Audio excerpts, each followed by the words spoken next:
Thanks to the support as a channel member, PP0476. Oh, after a little bit of a wobble at the end of the season, we have made it to the third tier of French football. The B teams, we've left them behind. The real competition starts now. I think this is the actual playable bit that you can do on the vanilla version of the game. So we've made it into the difficult stuff now. This transfer special is going to be important.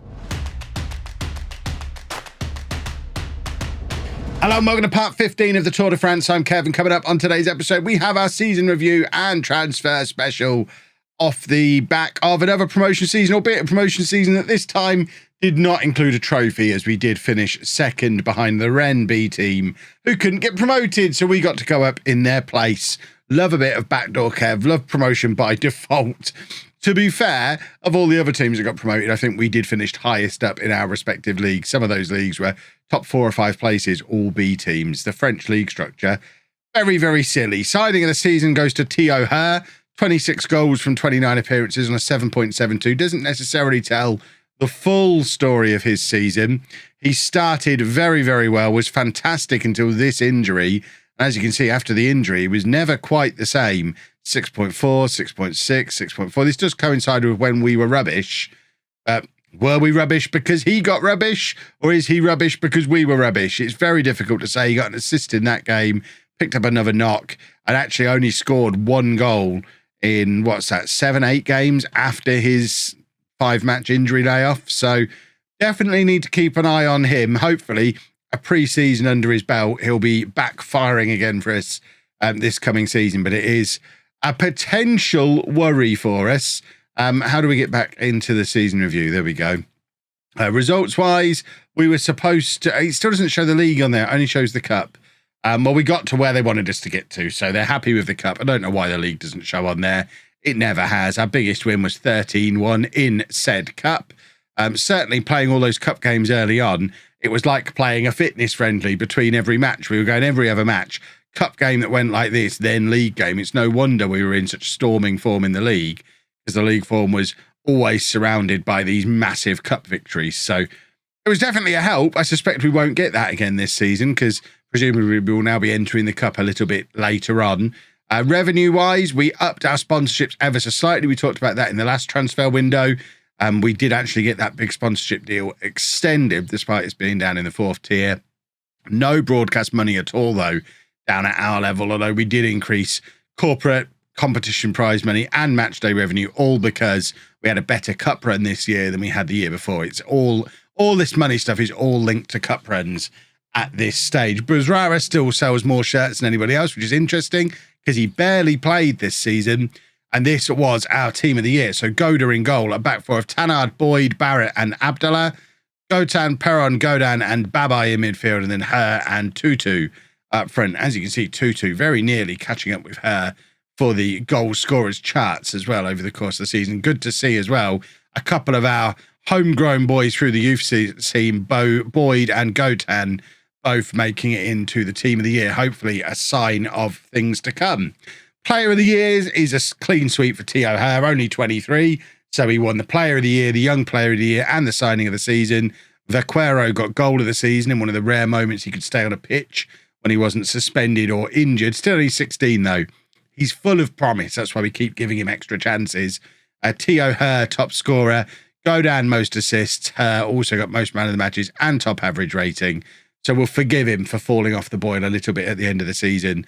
And then club records wise, Big Fat Dennis extends his total as the all-time leading league goal scorer of 76 goals. And Johan Ellerella is our record transfer fee paid. Presumably these are records since the start of the save rather than all time. This is a team that used to play at a much higher level.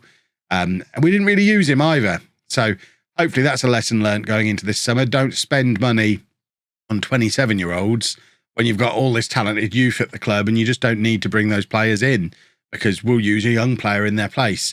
This is our all-time best 11, so still a very familiar look around it at the moment, as it's a team still in the very early stages of its development. Lockero Foe, let's see what he got up to in the 2nd tier this year. Only 4 goals, but to be fair to him, only from 3 starts as well, and did average a 7.02. So it's not that he's playing badly. And I suspect they're playing him out on the wing as well. Because it looks like that's where he's been playing. When he comes on, I think he's coming on out wide, which is a little bit of a waste. We'd love to have him back, but I suspect we'll never be in a position to be able to afford him. Club vision-wise, now this is interesting because we have just had a club takeover. It happened quicker than any takeover I've ever seen happen before. I wonder if it's still in the inbox. Does it come under takeover? Takeover. There you go. So you can see it all kind of happened really quickly. Earlier this week, we were attracting interest from... So that's when it was first said. Oh, there you go. 18th of May, chairman looking to step aside. Then we were attracting interest a couple of days later. We got the transfer embargo on the 22nd of May. And then 7 minutes later, it was announced that there were two parties who were both interested, one of which was going to bring in a new manager. Enzo Leroy was going to bring in a new manager. 2 days later, Enzo Leroy becomes the new chairman, takes over the club, sends me a personal message saying, thanks for your patience over the last 2 days, lifts the transfer embargo, and I've not spoken to him since. So he's not sacked me. He's not brought in a new manager. Don't really know what all that was about. And now he's given me a new club vision, which I guess is a little bit more sensible than the one we had before. We're not going to play a defensive, counter-attacking football, but we will carry on being reasonably direct, I imagine. Wants me to work within the wage budget, sign players to sell for a profit, so run a profitable club and finish mid-table in the National League this year with a view to moving towards a top half finish whilst growing the club's reputation. For a club that has had that history of free fall in recent years and all the financial problems, seems very sensible. Getting back up to a level just below where we were before it all kicked off. Establish ourselves there. I like it. One thing he has done as part of his takeover, I was nosing through the finances, it seems he did take out a bank loan, £875,000 bank loan, which was taken out the day he took over, which we're paying off at £7,000 a month for the next 10 years. So that's cleared our overdraft, given us a little bit of money in the bank. And I think the sponsorship money is still to add into that as well. So financially, we're going to be looking quite good off the pitch. None of our sponsorship deals end this summer. So we should still get £1.5 million of sponsorships coming in at least for one more year. So financially, we should be fine. Now we've got the new manager in. New chairman in. Obviously, at a higher level, revenues are going to start to increase as well. I think there might even be prize money in the league, like broadcast money. So it's all looking reasonably promising off the pitch. What we do need to do is make sure that our facilities remain competitive. We've still got great training and youth facilities at the moment, but the higher up the league we go and the reputation of the clubs around us increase, the lower that's going to be in relation to that. And also, obviously, the older it is, the more likely it is to need a little bit of a revamp. We are relying a lot on our young players because we don't have a lot of money to spend. Even now, the transfer budget is very low. That dog out there, he's furious at how low the transfer budget is. It's not even my dog. He's just angry because he's seen how low the transfer budget is. So we are going to have to focus in on free transfers and the young players that we've already got here. Big Fat Dennis is our team leader. End of season team meeting. We'll just tell the lads that we're going to finish mid-table. They're happy with that. Go enjoy your holidays. Lovely, lovely, lovely. That supposedly is our best 11, but we'll ignore that. We probably won't even be using that tactic. We're going to figure out what we're going to do tactically once we've got an idea of what we've got in the squad. We do have a number of players on their way into the club. We've done the good old trick of hoovering up some of the youngsters that are being released from the bigger clubs. So we'll meet them when they arrive in a week or two rather than going through them now. We've also got some of our youngsters who are being dragged out of the club because we couldn't afford to pay them, which is very frustrating. And also potential money from Paul Spradbury. Not really enough potential money, but good to see that he's obviously doing well enough at Auxerre that they're willing to throw some money to avoid having to pay us some more money in the future, which is quite pleasant. What isn't pleasant is that dog noise, though. So I'm going to wait a minute and then we'll be back. Right, dog has finally gone, so we can just have a little look around the rest of the squad. We do have a few youngsters who are on the verge of being moved up into the first team, so we'll keep an eye on them. This summer, we did get another nice little selection of youth candidates come through. He's probably the pick of the bunch. A right back who can also play left wing. That's my kind of player. I like it. Actual squad building wise, contract expiries. We've got a few of the fringe players who are going to be leaving. We're not going to be in a rush to keep any of those around. And then we've got the likes of Godan, Barrett, Her, who are all a little bit older. They're not our superstar youngsters. And we've got to make decisions on all of them, whether or not they're going to be stuck around, because the thing we're really leaning into is this generation of players that are coming through. Vaquero, Diallo, Boyd, Oliver, Carter, Tutu, Lotis, Fournier. They're all brilliant. Cisse, Gotan. These are the boys we want to be building this club around. I just hope they're going to be good enough to make the step up to the new division. But we'll figure that out over the course of the summer. Fine. And almost as if I predicted it happening, there we go. Our training facilities, youth facilities have been downgraded.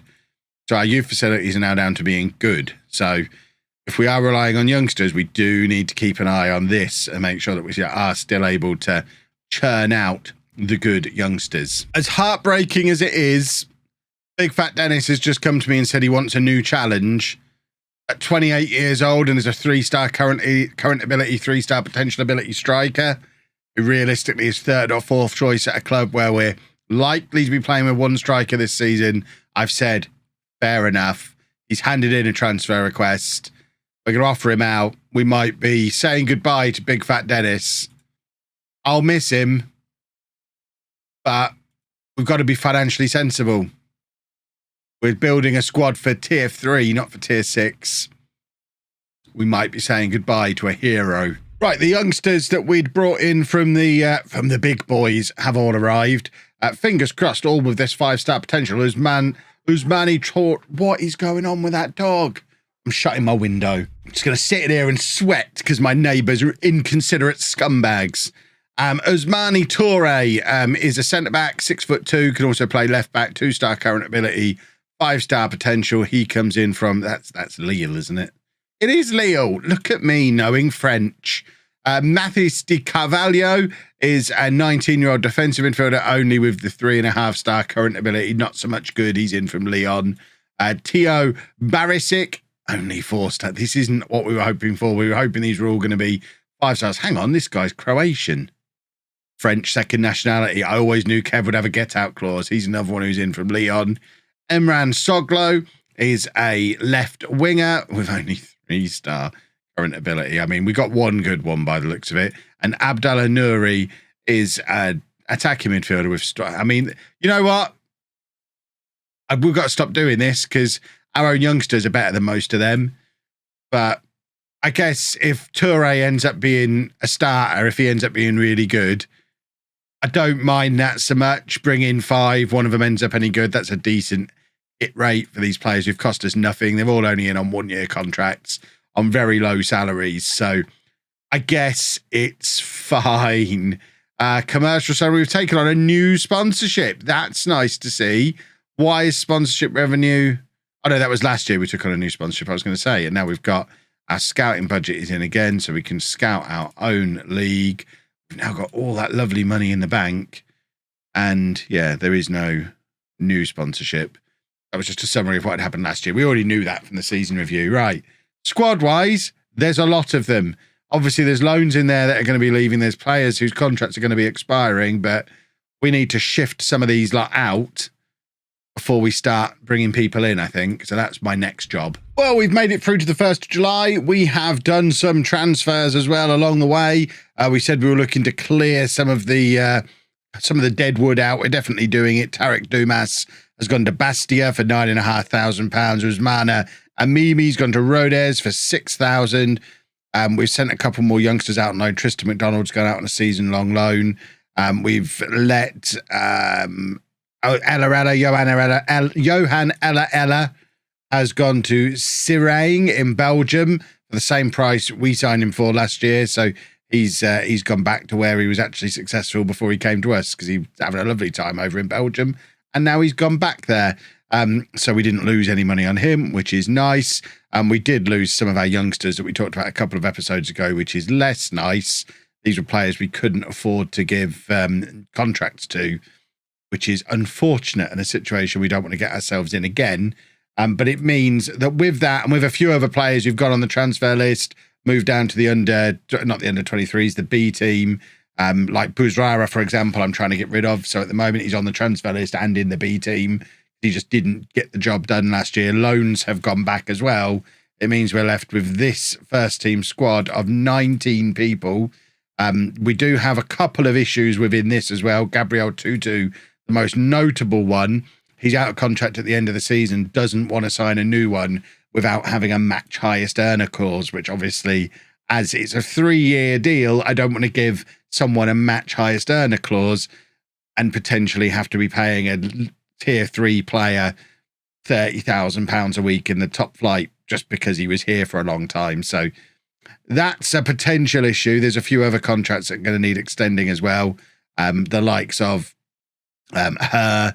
Gotan's just about to sign one. Stephen Boyd has signed a new contract, which is really significant. He's actually had his coaching report upgraded to confirm that he is potentially a Ligue 1 standard player in the future, which is super. And by process of, I was going to say elimination, let's say comparison, I guess it's fair to say that Vaquero, Oliver, Carter, Tutu, Lotis, maybe not Lotis because he's only 4.5 star, but those 5, I guess it's fair to assume are all potential top flight players, even though they're still just showing us could improve a lot because they're that bit younger because they don't have the current ability yet. So potentially 5 players to build the club around: Vaquero, Boyd, Oliver, Carter and Tutu, but they obviously all need contracts for us to be able to do that. And Vaquero, Carter and Tutu are currently out of contract at the end of the season. So we need to get on that, as well as bringing in some new players. I think we are going to be doing a 4-3-3 for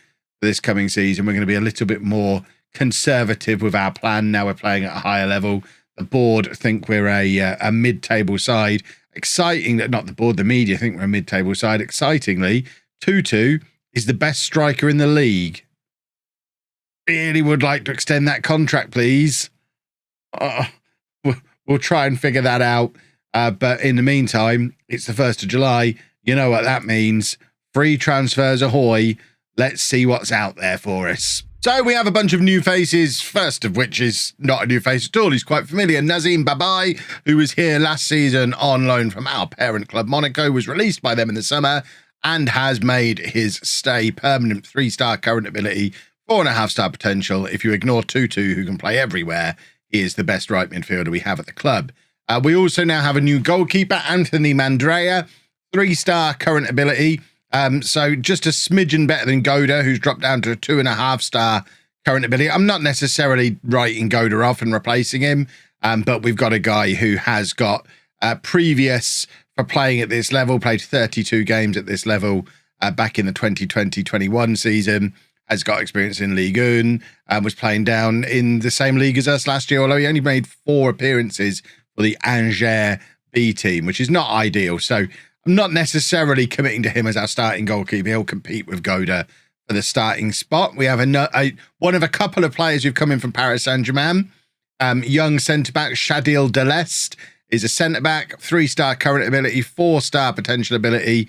He's second only to Stephen Boyd on current ability, up there with Barrett.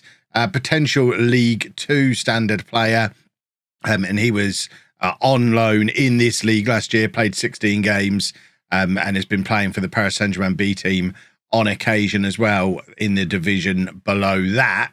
And then the best name in the history of Football Manager, Wesley Moustache, is in as our new left back. Mainly signed him because he's called Moustache, but he is 3-star current ability, 3.5-star potential ability. So he is slightly better than Tannard on the basis of his potential, and was, again, at a National League team last year, didn't play for them, but the year before did play 20 times in the league above. So got decent experience for this level, and can't emphasize enough, a fantastic name.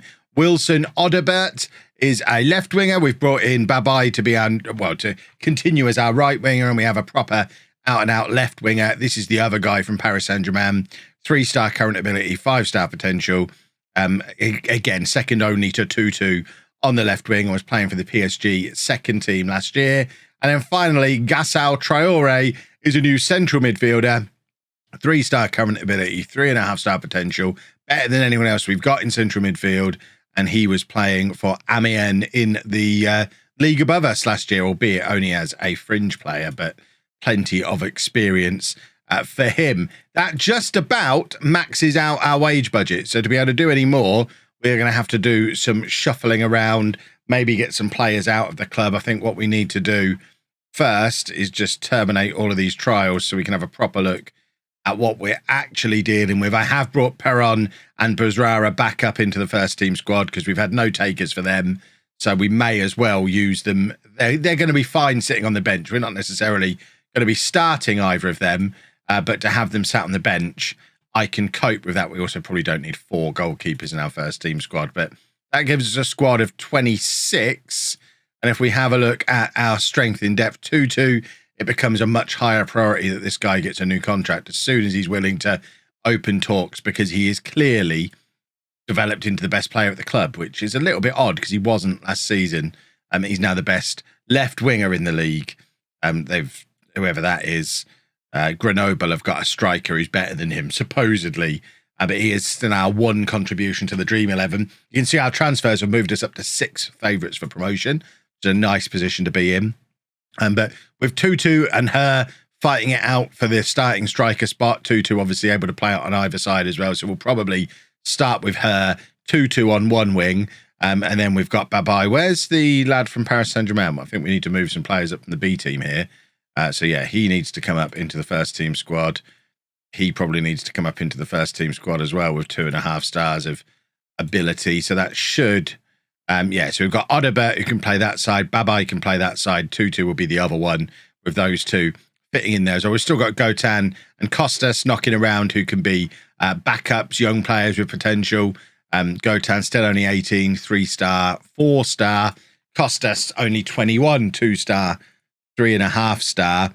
And then in central midfield, Godin, Vaquero, Traore, they're probably going to be the 3. Perron can be in there as an extra body. And then Nuri, who's just come in, he's an attacking midfielder, which we don't have a spot for in the squad at the moment. But we can teach him to play as the more attacking of the central midfielders. Base of the midfield, you've then got Carter, probably going to be the starter as long as we can. Carter the starter, brilliant. As long as we can stop him leaving and going somewhere else, he's another one who is going to need a new contract as a matter of urgency. It's just struggling to get contracts into these boys. Goodness me. Traore can play back there as well if needed. And then at the back, you've got Boyd, Barrett, Deleste as your 3 starters. Carter and Oliver can both play there as well, but will probably be used elsewhere. Oliver is developing more into being a fullback on either side. He is a left footer, so probably for the future, left back. But we have got Mustache and Tanard ahead of him. And young Fournier is still there as a backup option as well. So we've got lots of good left backs. So Oliver might end up appearing at right back, where once you get past Abdallah, you've really not got much else other than centre backs, Boyd and Deleste, who can go over there. Fournier. So Oliver will get game time.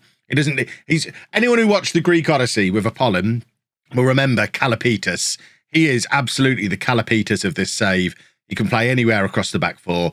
Will play anywhere across the back 4. Might never be a regular starter, but will be in the top flight, and he'll still be playing anywhere across our back 4. He's just a useful player to have in the squad. And then in goal, Mandrea and Goda can compete for spots. So I'm happy with the squad. Obviously, we can still add some loans into this. We haven't done any loans yet. So we can go and hunt to see what Monaco have got for us, see if we can grab some other loans as well. But on the whole, pretty happy with that. As long as we can keep hold of these young players who you can see, it's just forever offers for young players. I just hope we can keep them. Oh, boys and girls, this could be the signing of the summer. We've got Tutu to sign a new deal. Still only 20 years old. 5-star potential. We are expecting a big season from him this year. I mean, we've thrown a lot of money at him. We need a big season from him. It does put us just a smidgen over our wage budget. We did bring in one more player as well, Kylian Benvindo. I just figured young French players called Kylian, always worth a little bit of a gamble. He's come in from Angers, who had been playing in the league below for the last few years. And that leaves us with this squad as it stands. 23 people, 3 of them on the transfer list. Perron, Buzrara, Big Fat Dennis. Although Big Fat Dennis is there at his own request, I'll happily keep him if he decides to come off the list. The other 2, I would quite like to move on. Perron is out of contract at the end of the season. Buzrara, has got 3 more years, sorry. We probably threw money at him when we really didn't need to. This is what I mean about this is why I was a little bit reluctant with Tutu, getting a little bit too overexcited about a player who isn't going to be good enough as we move up the leagues. I hope we don't see the same thing happen with Tutu. But team-wise, we're looking pretty solid. We've got decent strength in depth throughout, and there's still a few weeks until the season starts. If I can find any decent loan options, we'll bring them in. To be honest, there aren't any. This guy at Monaco, I thought I'd hit the jackpot. Yeah, we'll take him. But rightly, they've said they want him to play with higher quality players. So apparently, we just can't have our pick of whoever's at Monaco. The rest of them, they're either too expensive or don't want to come or aren't really good enough. So we are still on the lookout for loans. My director of football has been absolutely no help. He's got absolutely no loans for me in any position, just nothing. And we've also had a massive rejig of staff in general. What am I trying to show you? Transfer history, staff. We've had a staff reshuffle this summer. We pretty much fired every member of staff at the club. In fact, I say pretty much, we did fire every member of staff at the club.